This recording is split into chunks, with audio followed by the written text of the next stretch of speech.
Lakini pia CTV Online tunakutana na kiongozi ambaye yeye ni afisa maendeleo katika kata ya Mvomero. Katika wiki hii ya mazingira duniani, ana yepi ya kueleza wananchi? Jina naitwa Josephine Masi, afisa maendeleo kata ya Mvomero. Mimi nipende kuwashukuru wadau. Nafikiri tumefanya nao kazi mbalimbali na wanatusaidia sana katika kata yetu ya Mvomero. Kama afisa maendeleo ya jamii, kupitia hii kampeni nimejifunza mambo mengi. Nimeona wanafunzi wameshika miti, na hii kampeni itatusababisha sisi sasa tuweze kujua nini maana ya kupanda mti. Mtoto akipanda mti, tunaamini hata baadaye atakapokuwa mkubwa anaweza kuambia hata watoto wake au jamii kwa ujumla namna ya kutunza mazingira.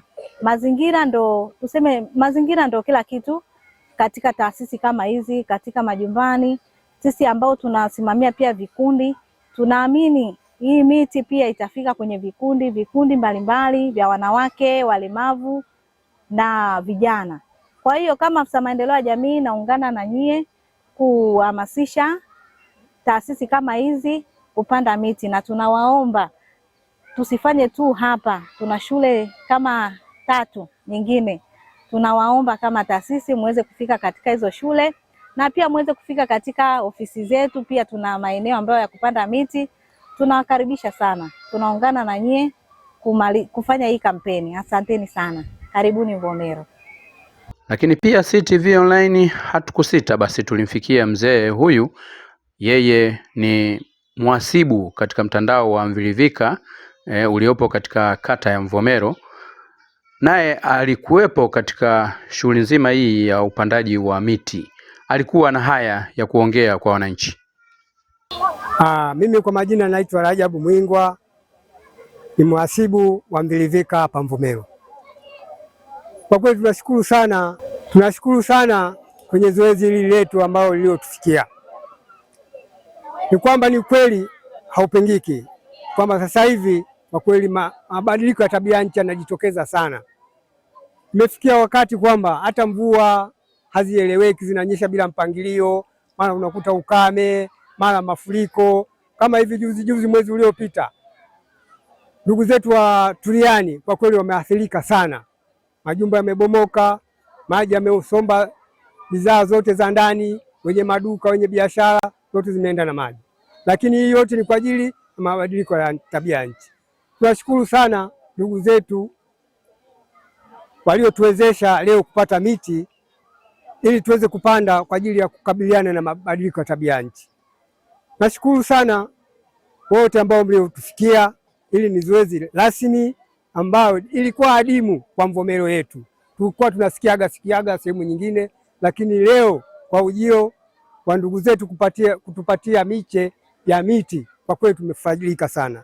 Naomba kama alivyotangulia mwalimu, isiwe tu leo moja afu iwe ishia hapa. Tunaomba iwe endelevu, tupate miche ya matunda, miche ya mbao, miche ya vivuli, ili hapo mbele tunaweza tukajikimu kutokana na mabadiliko ya tabia nchi. Nashukuru sana, asanteni sana. Hapa nakutana na mwenyeji, naye si mwingine basi ni mwalimu wa shule ya msingi hapa Miembeni iliyoko katika kata hii ya Mvomero katika wilaya ya Mvomero. Yeye akiwa ni mwalimu anayehusika na masuala ya mazingira hapa shuleni.